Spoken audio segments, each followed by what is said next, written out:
요한복음 12장 37절에서 50절까지인데요. 요한복음 12장 37절에서 50절까지. 지난번 말씀드린 것처럼 12장 36절에서 예수 그리스도의 공적 사역은 마무리됐습니다. 그것은 자신을 숨기시니라라는 표현으로 상징적으로 나타났어요. 그래서 예수님께서 공개적으로 많은 사람들 앞에서 하나님께서 받은 바 그 공개적인 사역을 다 마무리했으나 아시다시피 그들이 받아들이지 아니하여서 결국은 자신을 숨기는 일이 됐고, 이 숨긴다는 말은 구약에서 하나님께서 이스라엘에 대한 징계로서 이스라엘이 하나님 앞에 불순종하거나 우상 숭배하거나 하나님 앞에 올바르지 않은 관계에 있을 때 하나님께서 자신을 얼굴을 숨기시는 표현으로 나온다. 굉장히 중요하다 그랬죠. 임재를 놓쳐버리는 거죠.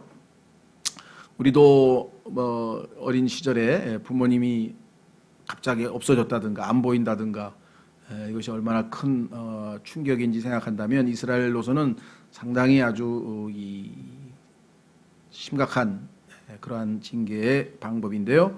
지금은 무려 2000년 동안이나 지금 주님께서 이스라엘 민족에게 숨고 계십니다.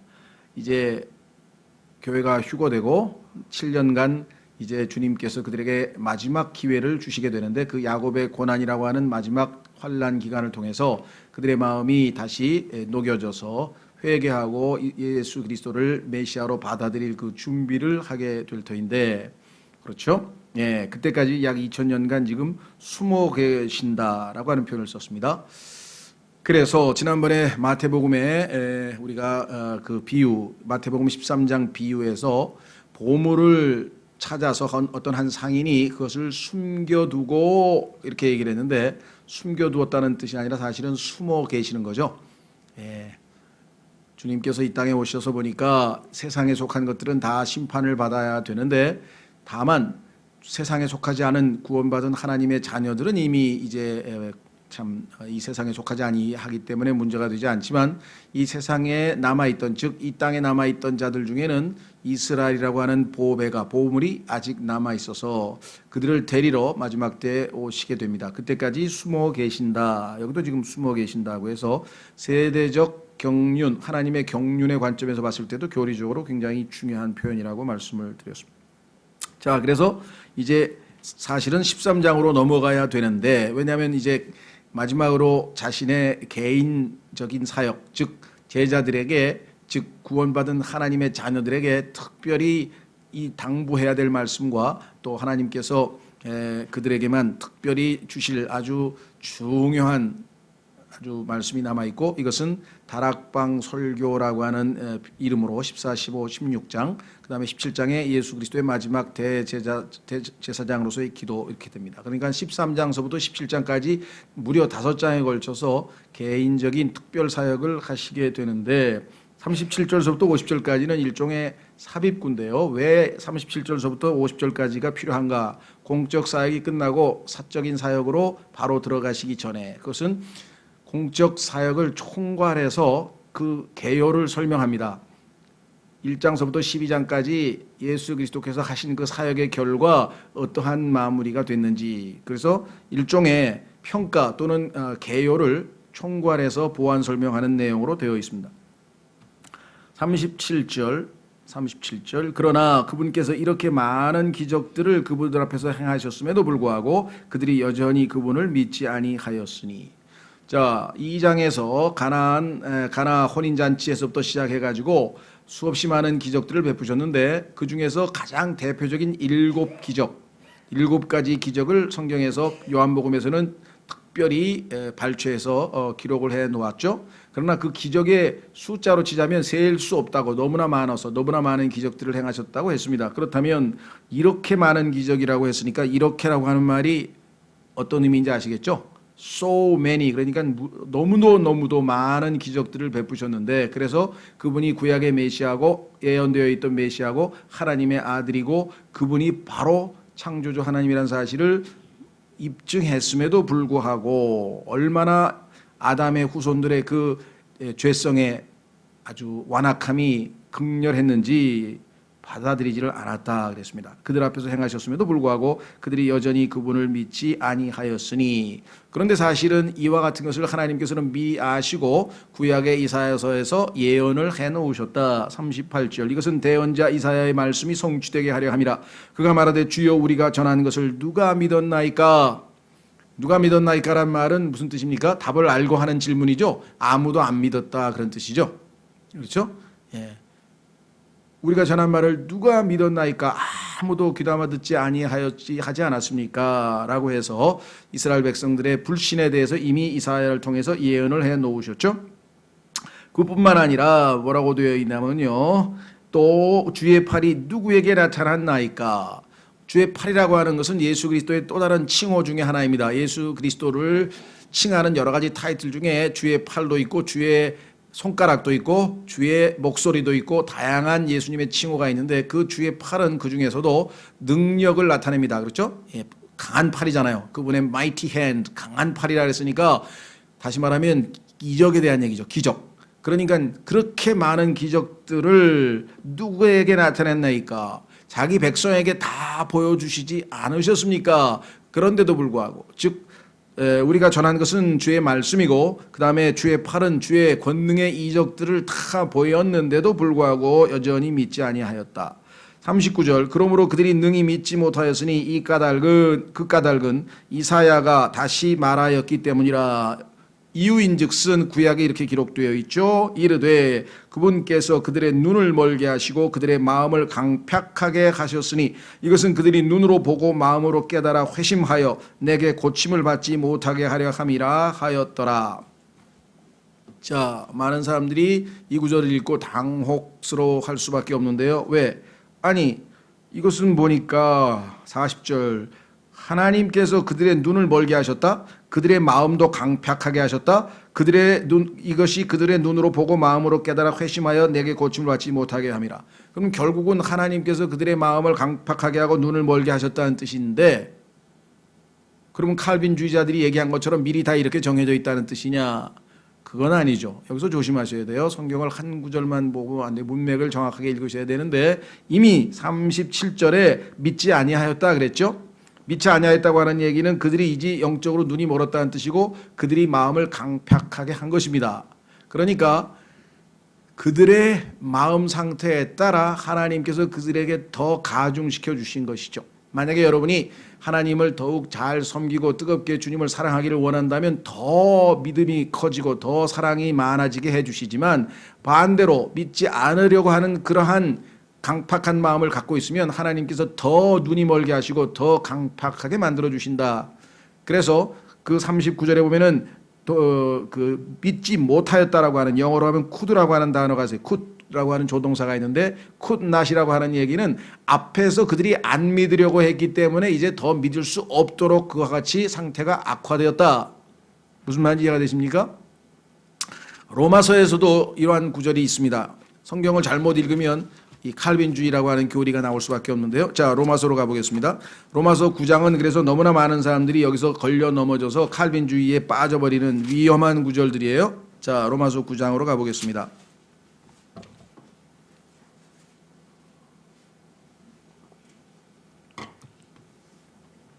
로마서 9장에 보면은 파라오에 대해서 하나님께서 이렇게 말씀하셨어요. 17절.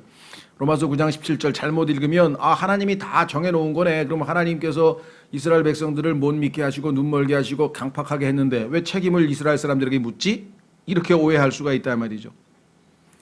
로마서 9장도 마찬가지 17절, 성경 기록이 파라오에게 이르기를 내가 바로 이 목적을 위해 너를 일으켰나니 이것은 내가 내 안에서 내 권능을 보이고 내 이름을 온 땅에 두루 밝히 알리려 함이니라 하시나니. 자, 그렇다면 파라오로 하여금 마음을 강팍하게 해서 끝까지 믿지 않고 10가지 재앙을 받도록 만드신 것이 하나님이다. 그렇다면 왜 책임이 파라오에게 있을까? 이렇게 생각을 할 수밖에 없다는 거죠. 그러나 우리는 성경을 잘 읽어보니까 앞부분에서 파라오가 먼저 하나님 즉 모세가 전달한 말씀을 거부하고 하나님이 누구시기에 내가 그를 믿어야 한단 말이냐 하면서 이미 불신과 강팍함을 드러냈기 때문에 거기에 대한 하나님의 심판으로 더 강팍해지고 더 불신을 가져왔다라고 성경에서 말씀하고 있는 거지.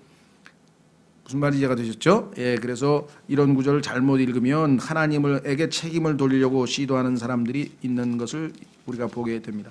다시 한번 돌아옵니다. 요한복음에도 마찬가지 이스라엘 사람들이 이미 마음을 그렇게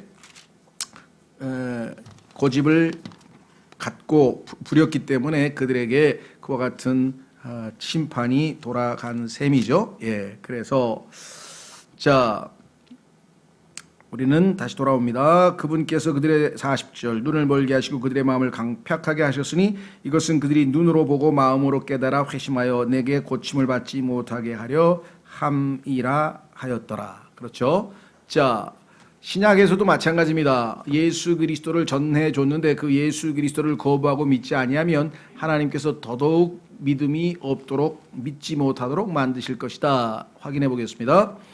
데살로니가 후서 2장으로 가시면 하나님의 심판은 어떤 방식으로 나타나는가? 그들의 마음에 따라 답을 해 주세요. 그들이 불신으로 다가오면 더 불신을 증가시켜 주시고 믿음으로 나오면 더 믿음을 증대시켜 주시고 이것이 하나님의 방식인데요. 데살로니가 후서 2장에 보시면 데살로니가 후서 2장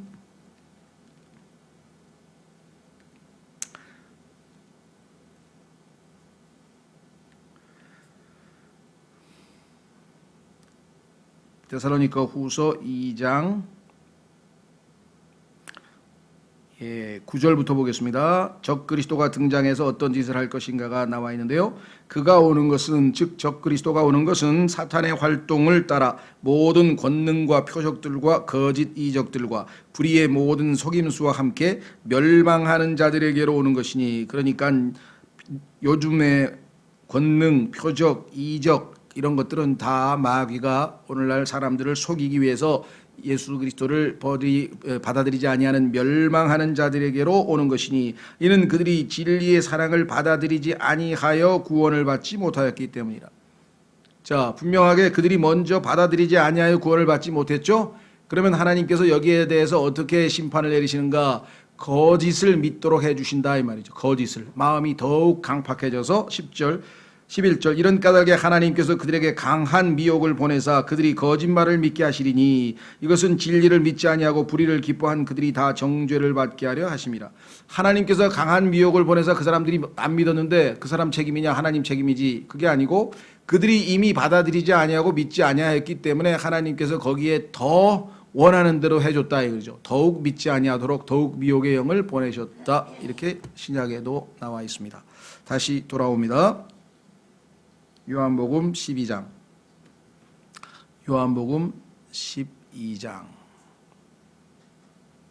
41절 이것들은 이사야가 그분의 영광을 보고 그분에 대해 말하였을 때에 이른 것이더라.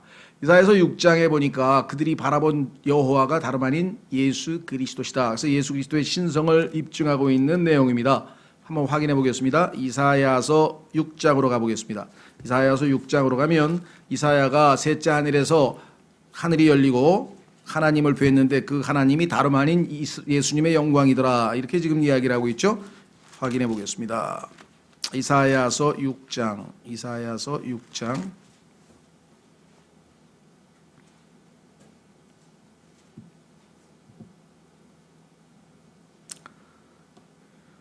1절 우시야 왕이 죽던 해 또한 내가 다시 보니 주께서 높이 들린 왕좌에 앉으셨는데 그분의 옷자락은 성전에 가득하고 그것 위에는 스랍들이 저마다 6날개를 가진 채 서 있더라.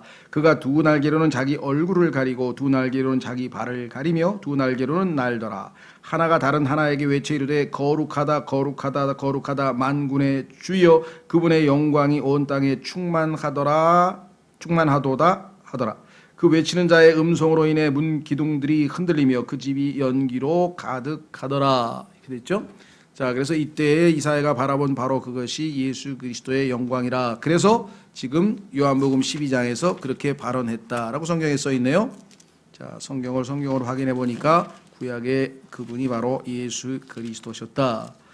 요한복음 12장 41절 이것들은 이사야가 그분의 영광을 보고 그분에 대해 말하였을 때에 이른 것이더라. 42절 그럼에도 불구하고 우두머리 치리자들 가운데에서 많은 사람들이 그분을 믿되.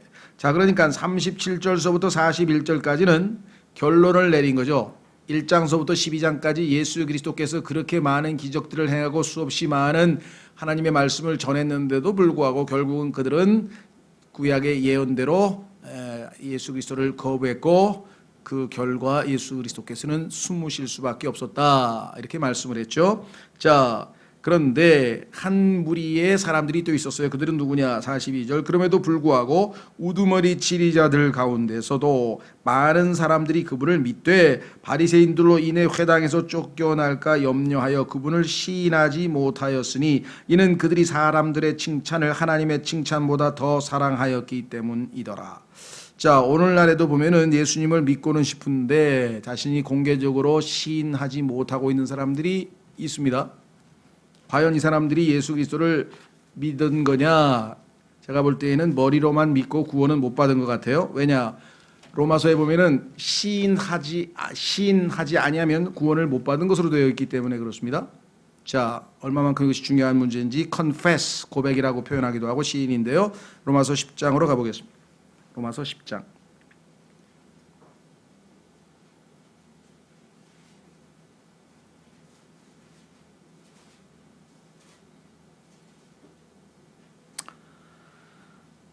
(9절) 로마서 10장 9절 내가 만일 내 입으로 주 예수님을 시인하고 그랬죠? 내가 만일 내 입으로 주 예수님을 시인하고 하나님께서 그분을 죽은 자들로부터 살리신 것을 내 마음속에 믿으면 구원을 받으리니 사람이 마음으로 믿어 의에 이르고 입으로 시인하여 구원에 이르느니라. 또 성경 기록이 이르기를 누구든지 그분을 믿는 자는 부끄러움을 당하지 아니하리라 하나니. 자, 여기서 지금 조금 구원론에 있어서 좀 혼동이 생기기도 하는데요. 왜냐하면은 13절에 누구든지 주의 이름을 부르는 자는 구원을 받으리라. 자, 그러니까 마음으로 믿기는 믿었는데 그럼 마음으로 믿으면 의에 이른다고 분명히 10절에 써 있는데 입으로는 지금 사람들 눈치 때문에 지금 시인은 못했다. 이렇게 되면 구원이 성취되는 거냐 안 성취되는 거냐. 사실 교리적으로 이 결론은 쉽진 않습니다. 왜냐하면 여기 나와 있는 거 보면 입으로 시인하여 구원에 이른다고 지금 10절에 분명히 나와 있는데 그러면 칭의와 구원이 별개의 문제냐? 그건 아닌 것 같거든요. 그러니까 마음으로 믿었다면 예수 그리스도의 당시의 사람들도 마음으로 믿었다면 하나님 앞에 의롭게 됐겠죠. 그러나 시인하지 아니하면 구원이라고 하는 것은 지옥의 형벌로부터의 구원이 아니고 여기서 얘기하는 것은 세상으로부터의 구원입니다. 예를 들면 자기가 예수 그리스도를 믿는다고 공개적으로 시인해야 사람들이 그 사람을 뭐 세속적인 그런 어떤 죄 짓는데 데리고 가지 않는다든가 아니면 구분해서 자기가 자신의 신앙을 지켜낼 수 있지 마음으로만 믿고 세상에 속해 있는 것처럼 행동하면 결국은 실제적인 삶에서 구원받는 사람으로서의 삶을 살기가 어렵다는 것이죠. 이렇게 이제 해석하는 경우가 있고요. 입으로 시인 안 하면 결국은 구원을 못 받는다. 이렇게 해석하시는 분이 있어요. 근데 요한복음만 보면 입으로 시인하지 않은 것이 결국은 구원을 못 받은 것처럼 보이는데 또 로마서를 보면 분명히 마음으로 믿어 의에 이른다 이렇게 표현했기 때문에 이게 지금 동전의 앞뒷면이기 때문에 사실은 쉬운 일은 아닙니다. 그래서 저희가 결론을 쉽게 내리기는 어렵고요. 사람마다 다 각각인데 다만 13절에 보면 누구든지 주의 이름을 부르는 자는 구원을 받으리라고 했을 때 주의 이름을 부른다고 하는 것은 분명하게 시인하는 거죠. 예수 그리스도의 이름을 고백하는 것. 주님, 예수 그리스도를 주님이라고 부르는 거니까 그런 면에서 봤을 때는 아마 구원이 우리가 일반적으로 얘기하는 구원을 받고 안 받고의 문제는 시인과도 밀접한 관계가 있는 것이 아닌가. 저는 마음으로 믿어 의에 이르는 것과 입으로 시인하여 구원받는 것이 동시에 발생할 것이다 이렇게 생각을 합니다. 이 두 가지가 과연 구분되어져야 되는 건지는 확실치가 않아요. 그래서 어떤 분들은 이걸 구분해서 마음으로 믿어 의에 이르렀지만 입으로 시인하지 아니하면 그리스도인이나 그리스도인답지 못하게 사람들에게 알려지지 않은 채 숨어서 이 불행하게 살아갈 수밖에 없다. 뭐 이렇게까지 얘기하는 분도 더러 있는 것 같아요.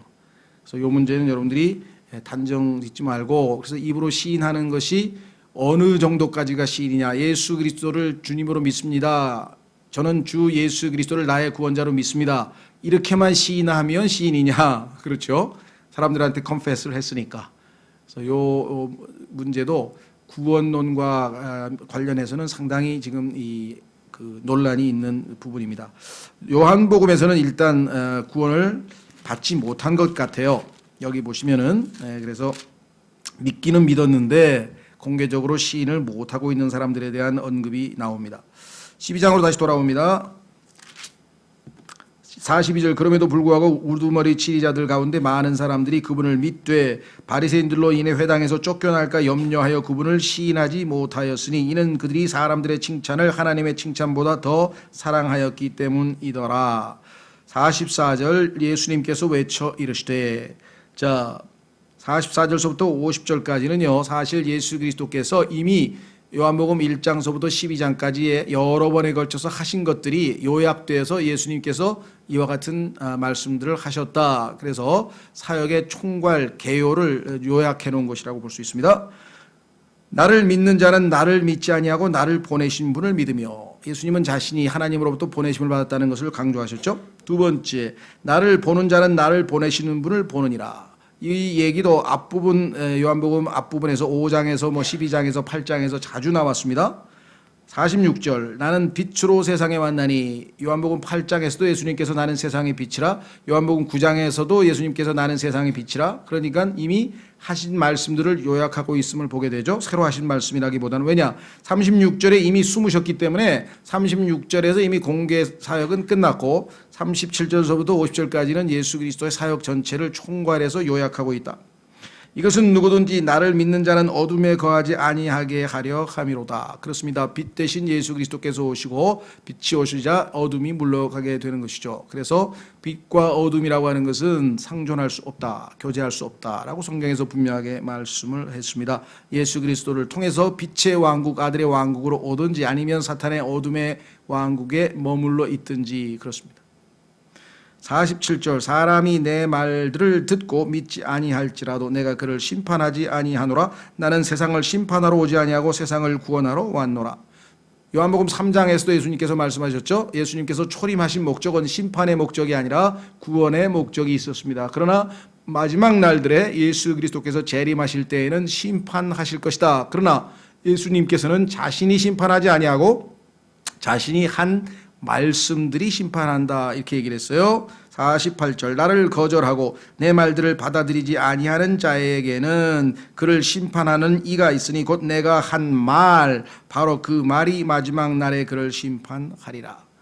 예수 그리스도께서 초림하셨을 때 하신 말씀들이 있는데 그 말씀들을 거절하고 받아들이지 않은 자는 그 말씀들의 기준에서 결국은 심판을 받게 될 것이다 라고 분명하게 말씀을 하셨죠. 자, 그러니까 우리가 이 심판은 진리대로 될 것이다 라고 말씀하신 로마서 2장의 말씀과 일맥상통하는 것이죠. 한번 확인해 보겠습니다.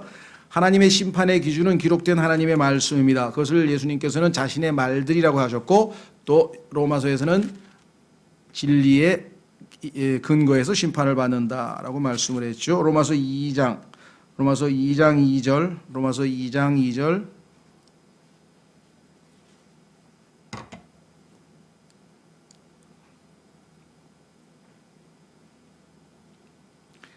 로마서 2장 1절서부터 시작해서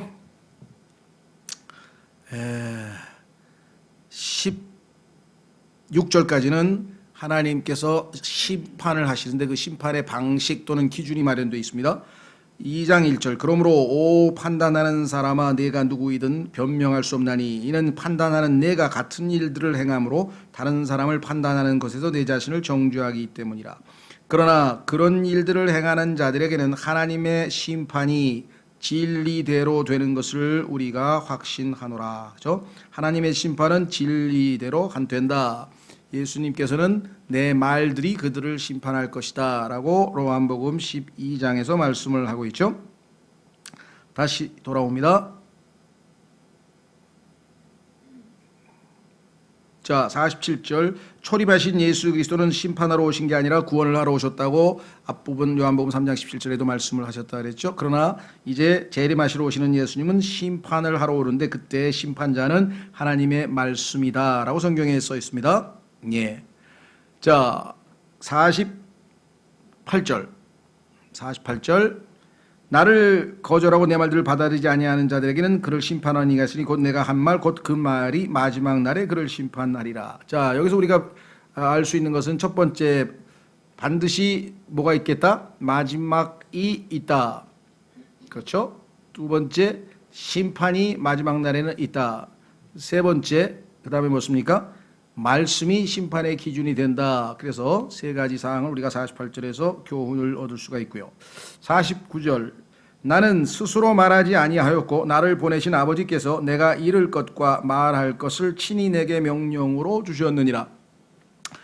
앞부분 요한복음 5장에서 7장에서 8장에서 여러 번에 걸쳐서 동일한 발언을 하셨어요. 그러니까 예수님께서 다시 한번 총괄해서 정리해서 예수님께서 스스로 말한 것이 아니라 아버지로부터 보내심을 받았다. 그래서 히브리서에서는 이 예수 그리스도의 이 발언을 두고 그리스도를 사도라 그래서 사도 우리의 사도이신 예수님이라. 사도라고 하는 것은 보내심을 받았다라는 뜻이라 그랬죠. 하나님으로부터 보내심을 받으신 분. 특히 요한복음 17장에 가서 대제사장으로서 예수님의 기도해 보면은 하나님께서 나를 보내신 것을 너희가 아느니라서부터 시작해서 하나님께서 자신을 보내셨다는 발언을 계속해서 반복해서 말씀하고 있었어요. 이것이 굉장히 중요하죠. 왜? 본인은 본인의 자의대로 한 것이 아니라 아버지의 뜻대로 한 것이고 자기가 한 말들도 다 아버지께서 주신 말씀들만 했다를 통해서 유대인들에게 그 권위를 증거하고 있는 것이죠. 50절 49절 다시 한번 확인합니다. 나는 스스로 말하지 아니하였고 나를 보내신 아버지께서 내가 이를 것과 말할 것을 친히 내게 명령으로 주셨느니라. 나는 그분의 명령이 영존하는 생명인 줄 아노라. 그러므로 내가 무엇을 말하든지 아버지께서 내게 말씀하신 그대로 내가 말하노라 하시니라. 그래서 아버지의 뜻을 이루러 오셨다라고 성경에 보면은 누차 말씀하셨죠. 그래서 마지막 기도할 때도 내 뜻대로 마옵시고 아버지의 뜻대로 하옵소서라고 예수 그리스도께서 기도하신 것을 우리가 보게 됩니다. 자, 이 명령에는 여러 가지 명령이 있습니다만은 제일 핵심적인 명령은 아버지의 명령은 딱 한 가지입니다. 아들을 믿으라는 것이죠. 내 아들을 믿으라. 확인해 보겠습니다. 요한일서 3장. 요한일서 3장으로 가면 하나님께서 하신 인간들에게 하신 명령의 가장 핵심적인 명령은 한 가지예요. 그것은 뭐냐? 아들을 믿으라는 것이에요.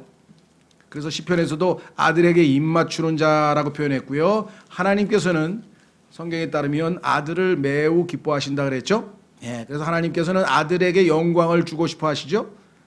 그래서 아들이 자신의 말에 순종해서 이 땅에 인간의 몸으로 비천한 몸으로 와서 순종을 통해 하나님의 뜻을 십자가에서 온전히 성취하신 것에 대해서 대단한 만족감을 표시하시고 어떻게든 아들을 높이시기 위해서 하나님께서 이 땅에 있는 모든 죄인들에게 그 아들을 믿는 자를 구원하시기로 하셨죠.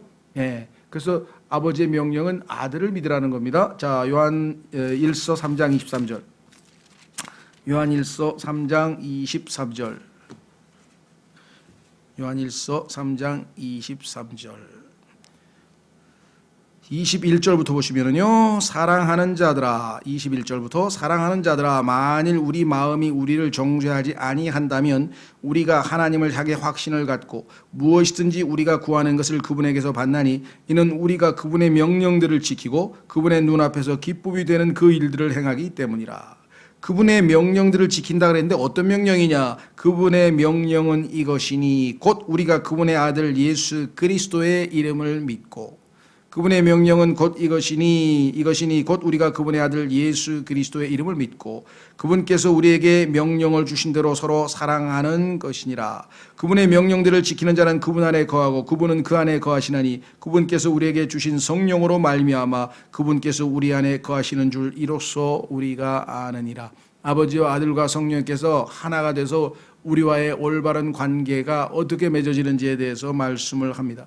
우리는 예수 그리스도를 믿을 때에 삼위일체 하나님과 올바른 관계를 맺게 되고 우리가 예수 그리스도 안에 그리스도께서 우리 안에 거하실 수 있게 되는 것이죠. 자, 그래서 이제 요한복음을 마무리 짓겠습니다. 12장. 그래서 드디어 이제 요한복음이 12장에서 앞부분 전반부가 요약을 마치고요. 이제 13장서부터 이제 새로운 단원으로 들어가는데 13장서부터 17장까지가 예수님의 제자들과의 특별한 교제. 거기에는 예수님께서 제자들을 몸소 사랑을 실천해 보이시는 13장의 그 유명한 예수님이 제자들을 섬기는, 즉 발을 씻어주는 장면이 나오고요. 14장서부터는 본격적인 설교가 나옵니다. 그래서 예수님께서 아버지께로 가신다라고 하는 표현서부터 시작해서 성령께서 오시면 어떻게 무슨 일을 하실 것인지, 또 우리와 예수님과의 관계가 왜 포도나무와 이 가지와의 관계인지서부터 시작해서 아주 성경의 가장 핵심적인 것. 그래서 어떤 분들은 이것이 신약에서는 지성소에 해당된다 그러는데요. 물론 히브리서를 지성소로 생각하는 분도 있지만 깊이가 있다는 뜻이죠. 가장 깊은 내용이 담겨져 있다. 그래서 요한복음 13장에서부터 17장까지가 굉장히 아주 심오한 내용들이 들어있는데, 그리고 16장에서 설교를 마친 예수님께서 손을 들어 하늘을 바라보시고 큰 소리로 기도를 하셨는데 그 기도가 요한복음 17장이라 그랬어요. 요한복음 17장은 정말 우리가 아주 성령으로 충만하고 정말 주님과 밀착하지 않고는 읽으면 어떻게 보면 굉장히 추상적인 이야기 같은 내용들이 들어가 있어요.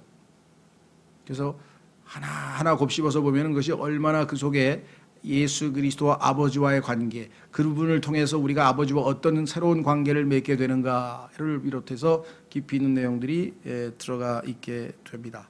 다음 시간에 이제 우리는 요한복음 13장 1절서부터 시작해서 제자들의 발을 씻으시는 장면서부터 시작하고, 그 다음에 배반자를 지적하시는 장면, 그 다음에 새 명령을 주시는 장면, 이렇게 쭉 하나하나 이제 짚어가도록 하겠습니다. 그래서 아마 우리가 요한복음의 거의 지금 그 핵심에 지금 도달해 있네요. 그래서 17장까지고 18장에 가면 이제 예수님께서 드디어 이제 십자가에 못 박히시기 위해서 심판을 받으시고, 19장에 가서 십자가에 못 박히시고 그 다음에 부활하시고, 그래서 이제 하나님의 계획대로 아버지의 뜻이 성취되는 예수 그리스도의 십자가의 죽으심과 장사되심과 부활하심과 승천하심이 부활하심까지 예수 그리스도에 대한 마무리가 나옵니다. 그러니까 요한계시록 뒷부분은 구조가 간단하죠. 13장서부터 17장까지 제자들과의 특별한 친교 모임 또는 예수님 제자들에게 남기신 예수님의 가르침, 이것이고요. 18장서부터는 예수 그리스도의 죽으심과 부활까지의 전체적인 내용은 간단합니다만은 그 내용이 하나하나 우리가 좀 음미하고 묵상하고 깊이 있게 배워야 될 내용들이 나온다라고 말씀을 드렸습니다. 이 시간에 우리 오늘 1장서부터 12장까지 배웠는데, 유대인들이 강팍한 마음으로 예수님을 거부했지만 오늘날에도 얼마나 많은 사람들이 예수 그리스도의 복음을 듣고 이스라엘 사람들과 똑같은 마음 자세로 수없이 많은 증거와 다양한 어떤 이 증거를 제시해도 그들의 마음이 여전히 강팍한 것인지, 정말 성령님께서 책망하셔서 그들이 정말 하나님의 말씀을 통해서 예수님을 영접하려면 여러분과 제가 부지런히 열심히 기도해야 되고, 정말 이 마지막 시대에는요, 이 예수님께서 말씀하신 것처럼 믿음 찾아보기가 쉽지 않습니다. 믿은 것 같아도 나중에 보면은 확실하지가 않은 경우가 너무나 많아요. 그렇죠? 과거에는 정말 믿으면 그가 교회로 연결이 돼서 이렇게 해서 착착착착 성장하는 그런 모습을 좀 볼 수가 있는데, 분명히 믿고 구원받았다고 하는데 나중에 보니까 이게 영 아닌 경우가 너무나 많은 그런 일들이 벌어지고 있습니다. 우리는 뭐 당혹스럽지만 알 수가 없죠. 정말 마음으로 믿었는지 안 믿었는지 그걸 알 수가 없는데, 그래서 우리는 정말 이 마지막 시대에는 이와 같은 그 일들이 벌어지더라도 우리가 당혹하지 아니하고, 그렇죠?